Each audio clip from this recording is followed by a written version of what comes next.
Good morning, traders. Welcome to the new week and welcome to the Flow Show. Morning, Kay. Morning, Stel. Good morning. Hello. Good weekend, everyone. Kids parties. So I'm not gonna say anymore. Yeah. Okay. Just 10 years to go, man. 10 years and I'm a free man. How are you? For murder, mate. You get less for murder. Yeah. How are you, Ryan? You're okay? Yeah, not too bad, mate. Not too bad. Good stuff. That's what you guys think. Don't think that when they're out of the house, they're out of your pocket. I know. Bigger worries then, right? Yes. They stay in your bank account. That's for sure. Nice. But anyway, we're kids. We love them. We love them. Right, let's get stuck into it. Going to have plenty to talk about this week, no doubt. We'll start off as we often do over in China. They're chucking more money at the property market to keep things propped up there. Some 56 billion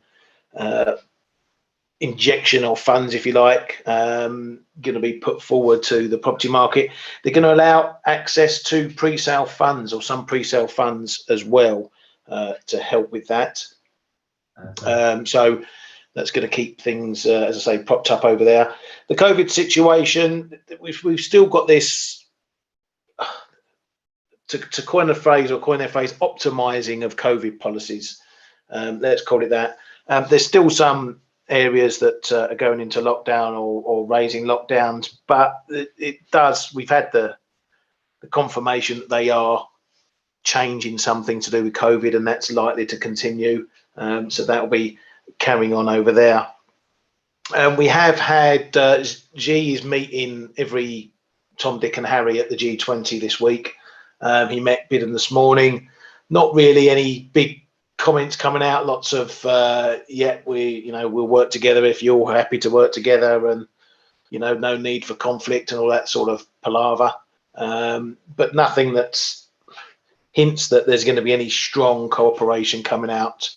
That sort of thing. Certainly, as far as I could see at time of writing the notes, nothing on things like Russia and the oil price cap or stuff like that. So weak platitudes, let's call it that, from Xi and Biden. Xi's meeting plenty of other leaders on the sidelines this week as well, so expect lots more comments to come from that. Over in Japan, Kuroda said that the economy is picking up. Therefore, now is the time to continue easing. Go figure about that. He did say that the tight labour market and price gains that they're seeing now will reflect in wage negotiations in spring, which is obviously something that we've been speaking about. Kay was speaking about as soon as last week, about how wages will come up for renegotiation around the fiscal year, end of the fiscal year, turn of the new fiscal year, when everyone sets their budgets and things like that. So that's going to be a time where we potentially see a big inflation injection coming in, depending on how high those wage negotiations may go, and then the feed through from that into inflation.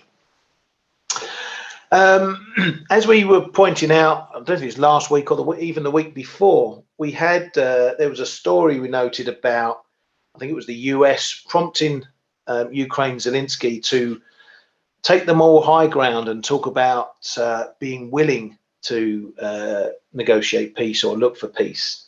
And we did say watch out for some headlines in case he pays lip service to that. Well, there was a headline out, I think it was Friday afternoon or overnight, which said from him saying, "We are ready for peace, but peace for all our country." So that was a headline from that. There's still a bit of stuff up in the air regarding this Kherson stuff. Ukraine have steamrolled into the city. Russia's obviously on the other side of the river now. A lot's been made of that withdrawal and how it's been an embarrassment for Putin. I shouldn't think they're going to be out the fight just yet. But anyway, Zelensky with those comments, maybe just a bit of, as I say, paying lip service and following what the US said, rather than actually meaning that they're going to sit down at the table. But we should be ready if such a thing should hopefully ever happen. So we'll keep an eye on that one now. let's go. Where should we go now? Let's go to the ECB. We had De Guindos coming out on Friday saying that the market had overreacted to the positive CPI data. And that's been a bit of a theme from some of the Fed members as well. Hawke Holtzman, a very big ECB hawk, says he doesn't know how he'll vote in December. Could be 50 or could be 75. DeCoste said 75 pip hike in October doesn't imply similar in December. Bank of England, Temrero said that they would expect, or she would expect, the interest rate, if held at 3%, would reduce output further below potential. So that's a bit of a dovish comment, because saying that holding that high at 3% will potentially, as you said, reduce output, the potential. So a lot of the market is still keeping expectations for BOE hikes fairly on the low side, maybe 3.5%, something like that. That remains to be seen. She also said that policy in 2024 perhaps have to loosen to stop inflation falling below target. So keep your rates maybe as is, or close to that 3.5% in 2023, and then maybe starting the cuts in 2024. We'll see how that forecast plays out. BOE's Haskell said that the largest signs of activity suggest the UK is already slowing down. Whether we're going to see that or not, we've already seen it in the numbers, some slowing. A lot of the market is expecting the UK to go into recession quicker than a lot of other countries, and to come out of it slower. That's not often the case. The UK can move pretty quickly on the fundamentals, can change pretty quickly in the UK, more so than somewhere like the Eurozone and other countries. So again, we'll see if that forecast comes true. The 17th this week is when we get the Sunak-Hunt autumn statement. All this tax raising and stuff going on, so that's going to be something to watch out for later this week. It really has turned a complete 180 from the Truss policies and Quartang policies, where they were going to cut taxes and spend and try and get activity rising. They really are going completely other way with some really harsh tax cuts, and I can't see how any of that is positive for the pound or the UK. Basically going on heavy on austerity at a time when a recession is coming. You want to be doing the opposite, trying to spur growth, not trying to do stuff to curtail it further. So it's going to be interesting to see what they come out with. I suspect we're going to get the old speaking out of both sides of the mouth, where we may get a load of tax hikes announced, but it's going to be faced off against the positive outcomes that those might bring, and there'll be some stuff chucked in there, no doubt, that will try to be stimulative for the economy in terms of what the government's trying to do. Because again, if you're going to go for austerity 2.0 a couple of years before an election, that's not a good cocktail. So I expect to see a lot of good spin thrown in at this announcement on the 17th. S&B's Jordan popped up on Friday as well, and he was seen, just from reading headlines, very, very hawkish, very strong on his message. He was saying that policy is not restrictive enough, and to bring inflation back towards the realms of price stability. They're ready to, well, one of the headlines threw up that they're ready to sell FX, but I think Kay looked into that, and it was ready to buy or sell FX, which is a line that they used at their prior statement. But just his comments were pretty strong coming at that time. So I think it's potentially indicating for another decent sized hike at their next meeting, which will be in December. They only meet quarterly. But the strength of the comments, I was almost expecting them to chuck out an intra-meeting hike, such was that. What did you make of his comments, Kay? Yeah, exactly that. The fact that he stressed they were not restrictive enough and raising the possibility of selling FX, it did cross my mind as well. Are they going to raise on Monday morning or so? or shall we wake up after the weekend and the hike is done? But no, they seem to want to buy a bit of time. When is their meeting, actually? I'm just trying to figure out. The 15th of December is still more than a month away, and we can't rule out the surprise, in my opinion. We can't rule it out completely. Still more than a month away. Yeah, let's say that if Swiss franc would come to weaken a bit from here, I may take a little punt on it, perhaps against the euro. So to check if they would come out with something, but it would be really a punt on whatever they may do. The fact is that yeah, you have the euro Swiss up there. Is good. That's a good one.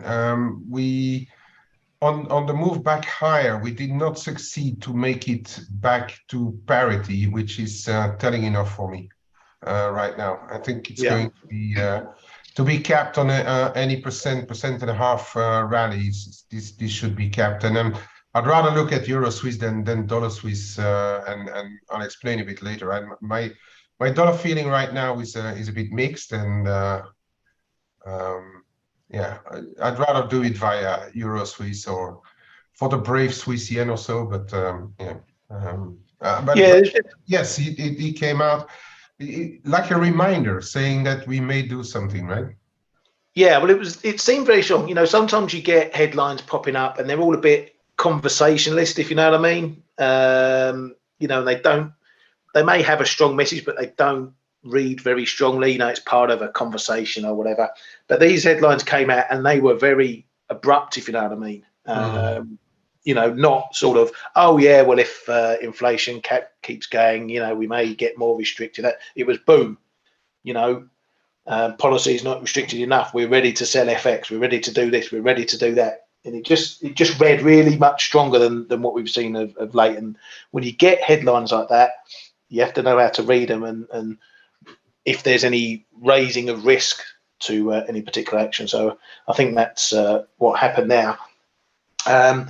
So to move on to the other wafflers, we'll go over to the Fed. Fed's Collins said there was a risk of the risk of over tightening has increased. Then Waller was out with some pretty strong comments late last night. Some of his stuff on the CPI was the same as what we heard from the likes of Daly and others, where he said CPI was just one report, you know, bit of a brush off.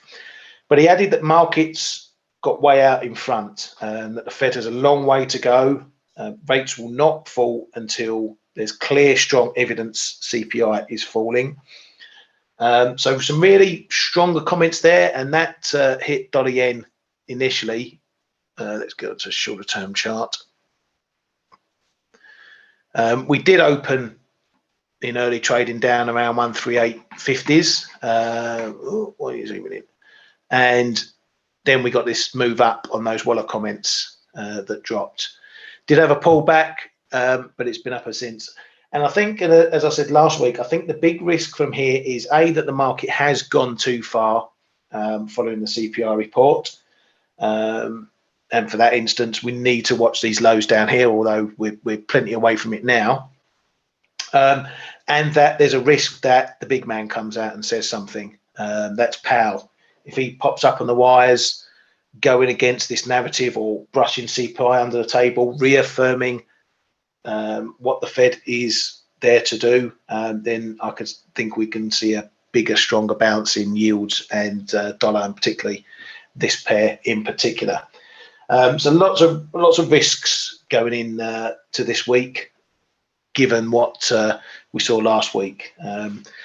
For trading it, it's still a bit jumpy, as you can see. You know, we're done 200 pips since Sunday night, so you know, lots of movement, lots of volatility still here. Still probably going to take some time to shake itself out, but now we have some definitive lows coming in. This is what you want to be watching for. Any tests, probably 139s is your first level, 138.50s, 80s down to these lows.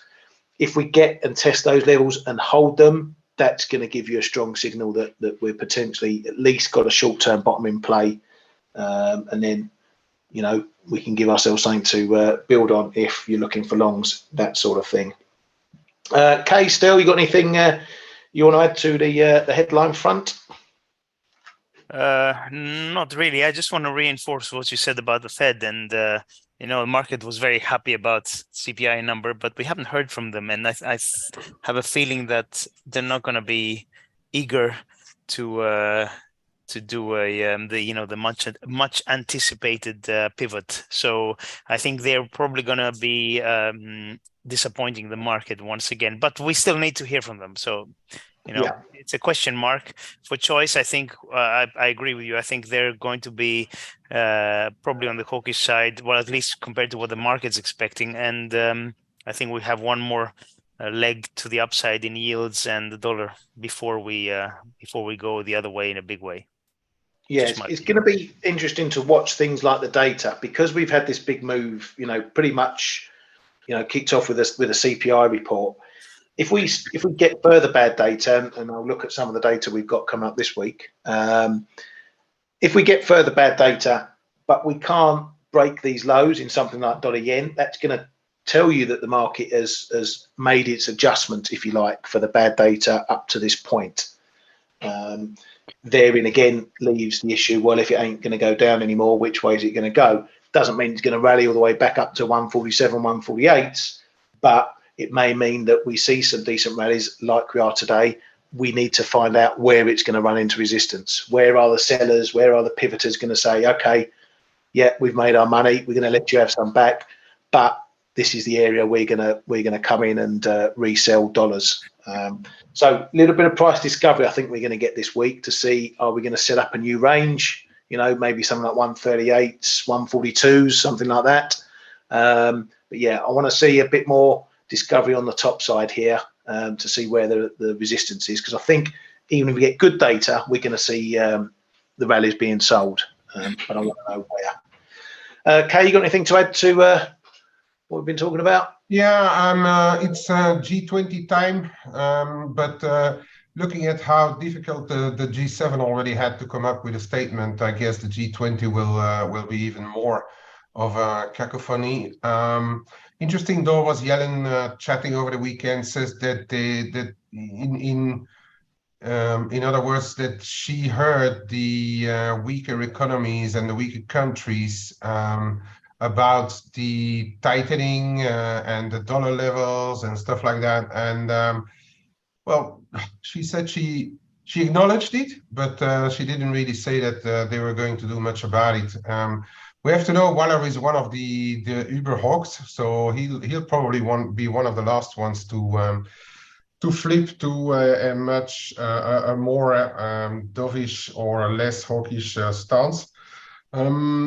Yeah, and then as you said, the Bank of Japan, Kuroda, as I was already hinting, he seems to prepare the market for after I'm gone era, and so we have to see how the wages go. And on the data front, I think, and I've said it already a while ago, CPI is one thing.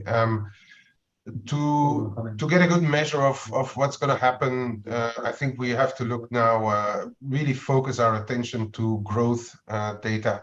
If the growth data continue to show weakness and show that we are, or confirming that we are entering this recession, that's where a bit more shit could hit the fan, and volatility, especially volatility increase, because it's going to possibly even if you look at some assets, it may even counter pivot expectations, because if you look at if growth would really weaken, we could see the equity markets also starting to turn. So it's going to be important. And really, I've already been saying it in our chat room, but I think we're in for more volatility into the year end. Right now, I'm a bit more rangy in my approach, but I expect quite a bit of volatility going forward still. Yeah, definitely, mate. And just to look at the data, we had the Michigan survey on Friday, which showed up some pretty awful numbers there in the main numbers, but they were countered somewhat by the inflation expectations. 1 year inflation expectations 5.1%, so higher. 5 year longer term inflation expectations higher as well. So just as we get a bad CPI report, consumers think that inflation is still going up. So basically they feel really bad about the current situation and it's about to get worse.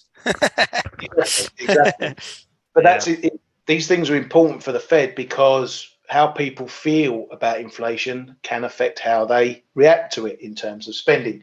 If you think a price is going to go up in a year's time, you're going to bring forward spending. If you bring forward spending now, that leaves a potential glut in a year's time because you've spent that money you might have spent 2-3 months down the line. You've spent it now. You're not going to spend it then. So it's important to look at these inflation expectations because it can therefore drive different parts of the economy and how things work in that. But as I mentioned earlier, we've got a fairly busy week. This week, we've got a ton of data coming out. It's the first data from the US on manufacturing, starting with Empire State manufacturing tomorrow.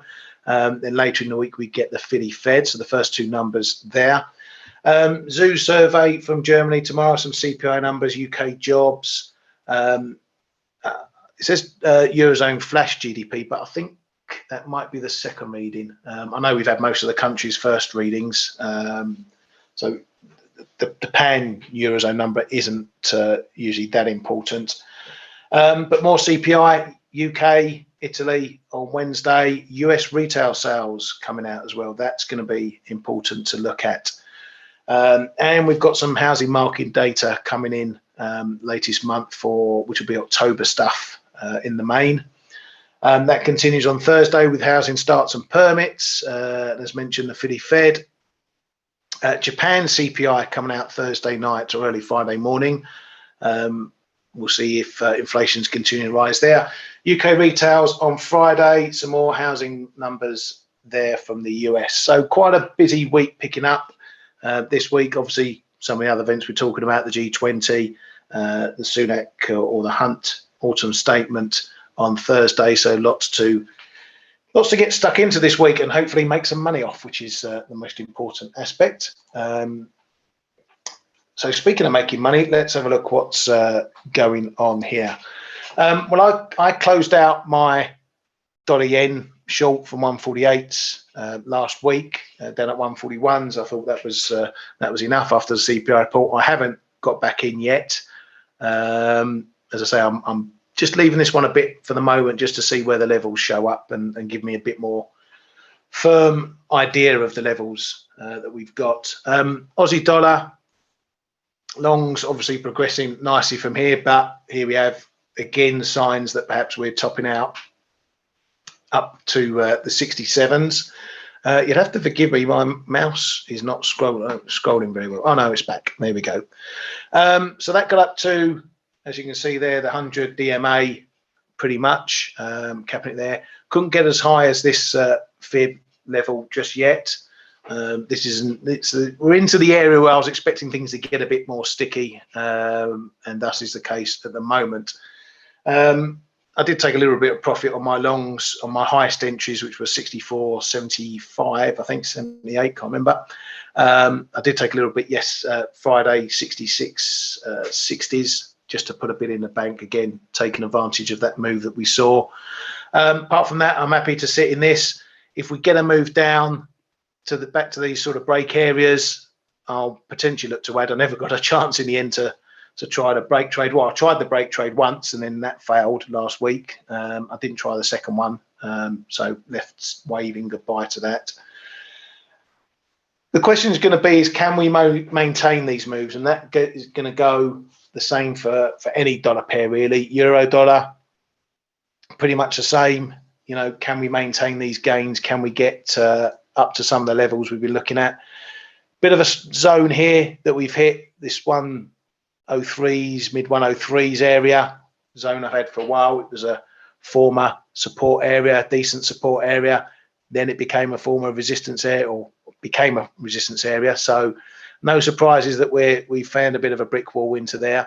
These are the steps pairs like this have got to take if we want to undo some of all this big drop this year and indeed further. These are the levels it's got to take out. We had the smaller levels down below that we watched for some months or some weeks. You remember we got up to parity, couldn't break it, had a lot of mincing around. Now we've had a little bit of break. It's on to the next level where it's got to break and continue on. So I'm sure a lot of people are waiting to buy the dips. A lot of people, if you weren't on these moves, you want to think, oh well, I want to catch it. I'm gonna buy every dip we get. You've got to be careful with that sort of strategy because it has been a big, strong move. You know, the bigger they go, the harder they fall sometimes. So the pullbacks can be a bit more than what you might be expecting. So you stick to your well-worn levels. Look at the levels that, as I say, we hit on the way up, that we found trouble. You know, we had this 102 area. We found it trouble when testing it previously. That's the sort of area, if you're going to be looking to try and jump in on the trend, or if you think any pullbacks are going to then bounce and continue higher, try maybe not to mess around in these sort of little zones. Wait for the big levels. And if you don't get the big levels, then maybe look to trade the breaks. You know, here we have this zone, decent resistance. If we break it, you're likely to continue. That's when you get into a break long perhaps, and that's how you get in on the trend and sit as far as it can go. Another one I just want to have a quick look at, then I'll palm it off to Kay. Gold. This is one where, again, playing with moving averages, broke above the 100 DMA, moving up to this fib. That's my next big level. Then the 200 moving average up there, around about 1800 is a level I'm going to be looking at to potentially take some profit if we get up there. Still long this one. For the shorter term, again, looking at see where the levels may come in on any dips back. That's going to be, for me, down to this 1720 area, which, you know, maybe call it 1525, give it a nice $10 zone there. Get back down to there. If we hold there, that keeps this momentum in play. Then we can maybe push on, test the highs again, or even further. So really, if you're not in these moves, as I say, look at decent places to get in. Don't just grab any old dip and think, yeah, that's where I'm going to get in. You know, give yourself something to lean against. Conversely, if you're shorting some of these moves up here, you might make some decent pips at the moment, but be very wary if we start making new highs, even if it's by a few pips.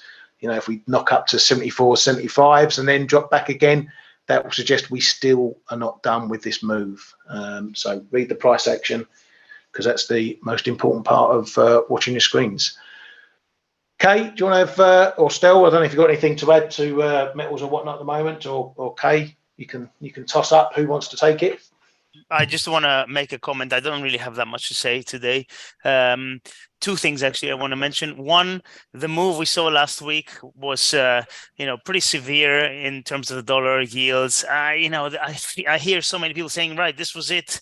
The Fed is turning. This was the top in the dollar. They top in yields. I would just say, don't be so hasty. You know, let's wait to see what the Fed tells us. And that's why I'm still a little bit hesitant in metals. You know, I'm long silver. I've done 3 little trades. I'm around half the size I want to be, average just above 21. But I'm not going all guns blazing. Still waiting. You know, it's you need patience because we don't have confirmation yet. So that's the one thing. The other thing I want to say is crypto land. I don't think this is over. I really don't. The damage done is huge, you know, both in terms of financial damage, but most importantly, the confidence, you know, the emotion of part of cryptos. I think a lot of people have been really hurt, and there is a lot of institutional interest over the past couple of years, and you know, we all know this is good and bad, and at this moment I think it's bad because cryptos have become, or they had become, really big enough to matter, and I think there's going to be one more leg lower, because it's just the shockwave of what happened is just massive, in my opinion. I don't see how anybody would want to say, right, this is the bottom, I'm getting in. I don't think so. I still think we have one leg lower. So I'd be very careful trying to buy a dip in cryptos. Obviously, these things move massively. Like, they're up 3% today. I don't know why, but maybe because they've been down 30% in the last week. But just be careful. That's what I'm saying. Yeah, I mean, technically looking at Bitcoin, it looked quite clear. We got this, it's a bit of a big zone, but it's a zone nonetheless. Former support areas, and they're in as resistance already. So from the technical perspective, if Bitcoin needs to go up, it needs to get above and hold above that zone. If it can't, then the downside beckons and potentially sets up for a bit of range between the lows and this area here. So if you are trading it on the technical basis, your levels on that one. Okay. Yep. You have a little look around, mate. Yeah. Look around the field. First of all, going to show the yields. Still, can you? I don't know if you were planning to go, but no, I'm here. Around, yeah, okay. Because I've got a question about or observation, and maybe we can have a little chat about the metals on some point. So first of all, the 2-year, the short term. We've had those. This is still something we can't explain. We don't think we have been up there. The real high must have been somewhere, perhaps even around 474.5. Anyway, we are in this channel or wedge. We tried to break out, but holding. Now the market is trying to hold it. I'd watch levels of 4.25 and then 420. It's nice little zone here, which should be holding. If this gives way, which I don't think it should right now, because of still the Fed is going on and their terminal rate should be above this zone. So if this would give way, really, and to me, it would mean that something is really wrong on the economic side of things, and that it's impossible for the Fed to continue to hike rates, because the economy is in such trouble. So watch the 420, I would say, on the 2s for a starter, and on the 10s, we've held the 50 DMA, 380, 383. Again, I'd argue, as long as there's a window, whether it's a small one or larger one, for a softer or softish whatever landing, whatever your base case may be, respect this 380 zone on the 10-year, and then below there's another one around 10 BPs or so lower, around 370. And again, if that would start to give way, then it may give us a clearer signal that something is really wrong in the economy and really slowing down. So, but for the time being, I'd say personally that we are going to hold these levels and going into a more rangy pattern. I don't think on the 10s, for instance, that there's enough good news in the economy to get back above 4.25, 4.15, 4.25. I think that's really going to cap it right now, if we would have a move up there already. But as we've seen in the past, the 4% is a bit of a crossroad, and I wouldn't really be surprised if we get and hover around this 4% again for a while, and let the other moving averages catch up, perhaps. But anyway, as I was saying earlier, to me, the real economic data are now going to really matter, combined, of course, with CPI, PPI. I'd say PPI is very volatile. I wouldn't be surprised it impacts, because it's a front runner of what the CPI may say, may tell us. But personally, I'd rather trade real CPI and then the growth data going forward. Okay, moving on to the metals. silver especially, and that's where I wanted to pick Stel's brains a little bit. So we have seen these midterm elections. We're still not sure about what's happening in the House, but the Senate seems to be kept by the Democrats, and that means that they will try to accelerate some of Biden's stimulus plans. I've read something about a $280 billion package, and I've also heard Schumer and Pelosi and also Yellen trying to urge them on to do something about the debt ceiling, the upcoming debt ceiling issues. And Schumer was saying that they would do something in the next couple of weeks, or try to get it through in the next couple of weeks. So there's I'm going to say my observation would be that it should be positive, this one, despite what happens on all the rest. My second observation is, why is it not higher this morning?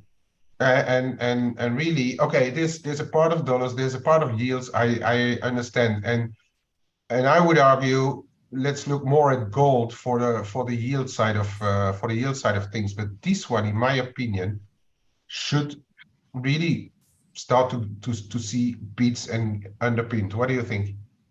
I think you're absolutely right in terms of it being positive.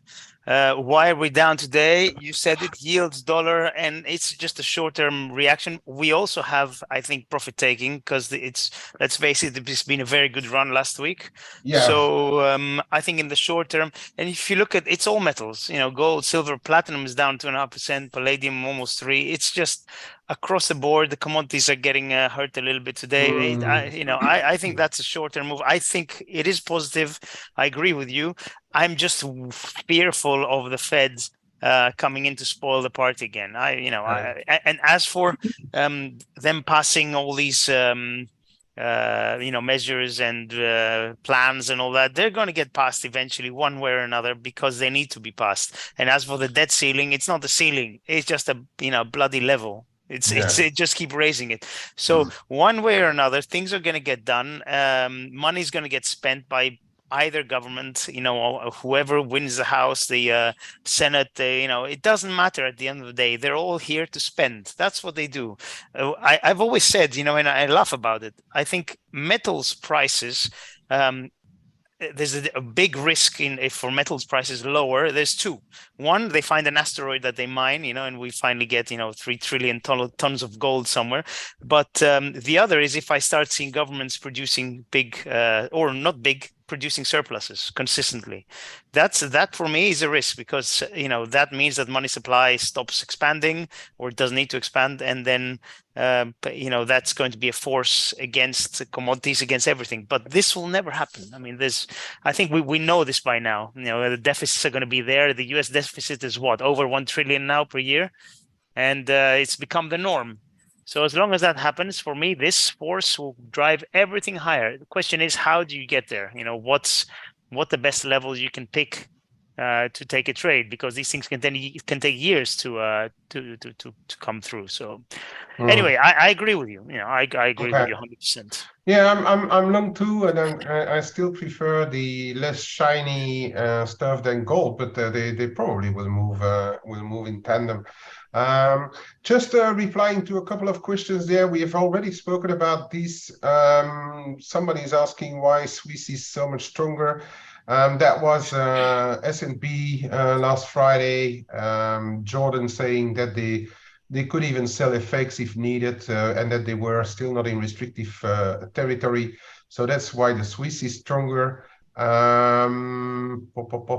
Quickly looking through another question. Perhaps Ryan can scroll through the chat while I run through a couple of dollar yen. Yes, Ryan already said. We in the chat room, we in our Flowonomics room, we were speaking about this yen strength as well on Friday, and a couple of us have been loading up on a little dollar yen and euro yen as well. Because we thought it was a little overdone. There were some very interesting levels coming up in the dollar yen. You can see it here. The 138.64 is the 61.8 of the the run up from 130 to 150. That came in here, and dollar yen just overshot by a couple of pips, and then pre-opening, somebody was trying, I think, to get stops out of the way below this level, and then afterwards, as soon as it opened, Waller gave the excuse to take it higher, in my opinion, but whatever was to happen, in my opinion, it would have happened anyway. Perhaps not to the same extent, not to the same speed. He sent dollar yen up 100 and some points on the opening, but afterwards we did a retest, so sub 139. It looks to me, if I look at the timing, that must have been around the Japanese fixing time.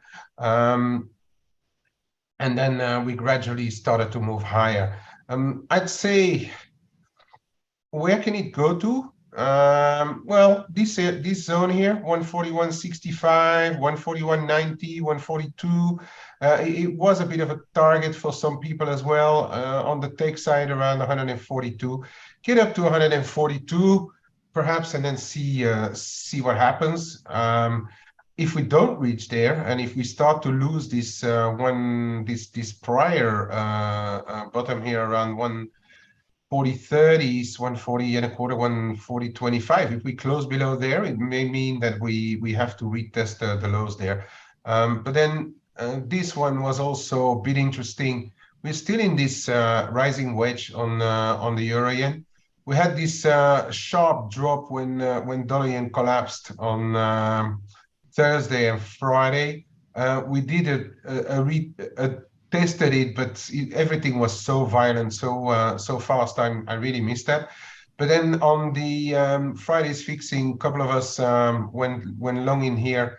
We had a little dip on the fix. We had a little dip on the fixing on Friday here. You can see this one. Where was it? Yeah. No, this is today. Friday, yeah, around here we had this little dip there, tiptoed and took a little bit off on the way up. I think 145. This is going to be an intermediate resistance here. 144.90 to 145.10. We could build in a pause and then see what happens.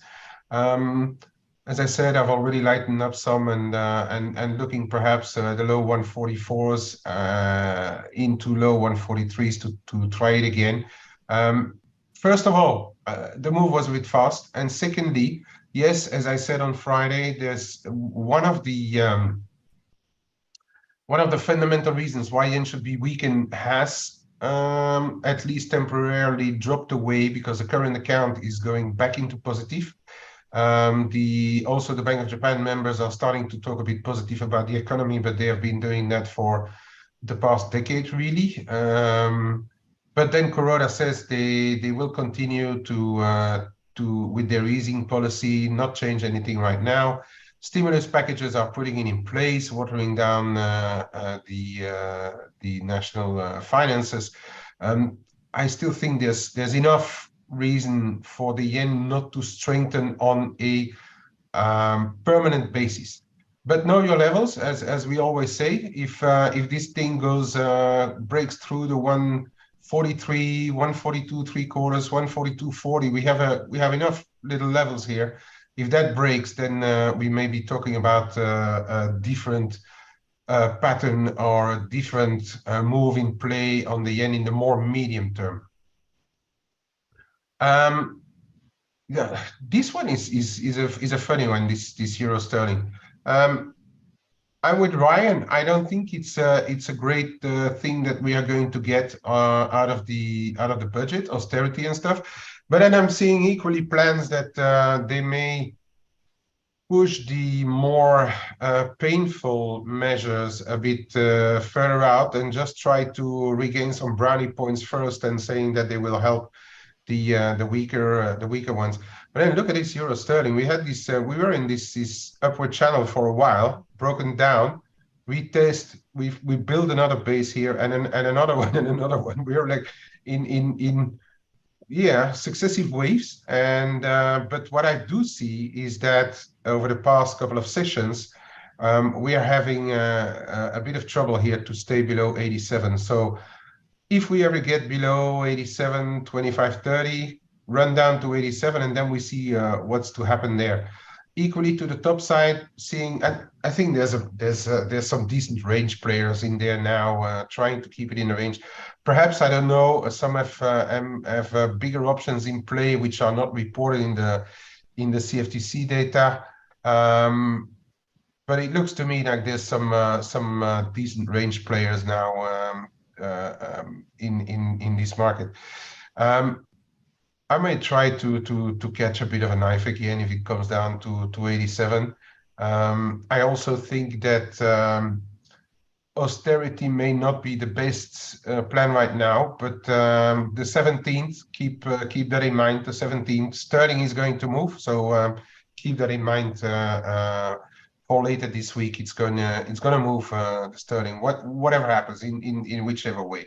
On the euro, it's pretty clear. 103, and we've been talking about that before. 103.50, massive move, massive level. If it goes, we may actually, if it really goes and holds, that's the most important thing. Next one should be up in the 104.75, 105s. But who would exclude a move back into up into the 108? But personally, listening to the Fed, listening to the ECB, I'm not sure that euro is already ready to go for the big bounce. So I'm going to repeat what I've been saying. I think we are in ranges now. They could be volatile, but I do think we are in for a bit of range trading. Keep an eye on the 102. That's going to be our first real support zone. If we get back below, well, then we're talking about parity. 100.50, 101 is going to be a bit of a level. But really, yeah, I'm ready for a bit more range trading. Oh yeah, dollar China. It's a bit of a bummer. This morning I was hoping that these positive China lines and the outlook for the Biden-Xi meeting would take us closer to 7 or even below, to load them up again, because there's two things going on in China really. So we have those reopening rumors and plans, and they did put is it a 16 or 22 points plan in place to gradually reopen and to support businesses. But at the same time, we are seeing record new cases popping up, and the PBOC is injecting money. And okay, you don't see that on the charts, of course. But my personal view is that they won't let the yuan strengthen too much either. If you plan to reopen, the worst thing that could happen right now is that you inject money and you try to actually let the economy get through the worst suffering, and then you get speculators starting to buy your currency in size. I think that sooner or later PBOC is going now to try and stop the rot in here. And if you want to get your economy going, which is an economy based on exports, you don't want your currency to strengthen too fast. So to me, anything 7 or close to just below is worth a try. There's some relatively easy levels to lean against, which is a 695. So any build up from 701, 702, but we're already back at 707. So I may have missed that boat here. MEX was an interesting one last week. It's a bit of a strange one, but as I was saying several times in the room, and we've seen it especially on I think this is more a cross move than a dollar MEX move really. We've seen the whole America's bloc lose steam versus the low yielders. Let's put it that way: the Swiss, the euro, and the yen in particular. So in the dollar mix, I think we are coming into interesting levels here around 965. If that would go, there's more waiting, 75.80 in my opinion. I don't know, depending on your idea on the dollar, this could be an interesting zone to monitor. If we need to get back below 1948.50 to start to look at the downside again. This why, one. Why is that one bounce so hard, do you think? Sorry? Why is that one bounce so hard, considering the dollar mix? That's what I'm saying. I think it's a cross trade, and I was saying last week as well. I think carry trades have been around on this leg. We had seen a lot of carry trades building up, you know, including on the retail side, including myself. And I think those carry trades. Well, I was pretty fortunate to get out of it at a decent level. But I think there's been a lot of carry trades unwind in this leg last week, basically, and therefore we need to start to look at topside levels again. I think because unless the economic data really weaken, I think there may be levels, and the levels may be close now in stuff like Euro MEX, or if you look at MEX yen, which I haven't looked at for a long time, but MEX yen maybe another one. But I think that is what happened, and I was telling about it when we were here. I said like, wow, this is not looking great for the carry trades. And then the Banxico confirmed. We only had like a minor dip on Banxico, as well in the euro mix as in the dollar mix, and then we started to go the other way around. And Friday really we went up like 2.5% on Friday, and I think that's the revenge of the low yield, as I call it. Yeah, but this is now. I think. I'm not saying it's gone far enough. It all depends on what's happening, but yeah, I'll be looking to give me some bounces. This is the 2040s is going to be the magic level, in my opinion. Give me some bounces. I make it interesting. And really, Ryan, for a Monday, that's sufficient. Giving it back to you. Yeah, thanks, mate. Don't want to give all the gold away so early in the week. Yeah, I've not got much more to add to that for today, I think. So we shall leave it there. Thank you as always for coming to the Flow Show. We wish you a good week ahead. Stay tuned. Come in and see us each day this time in the morning. Have fun. Trade safe. Thank you, Kay. Thank you, Stel. And cheers, we guys. shall see you all back here tomorrow. Don't be late. Thanks, everybody. Ta-ta. Ta-ta.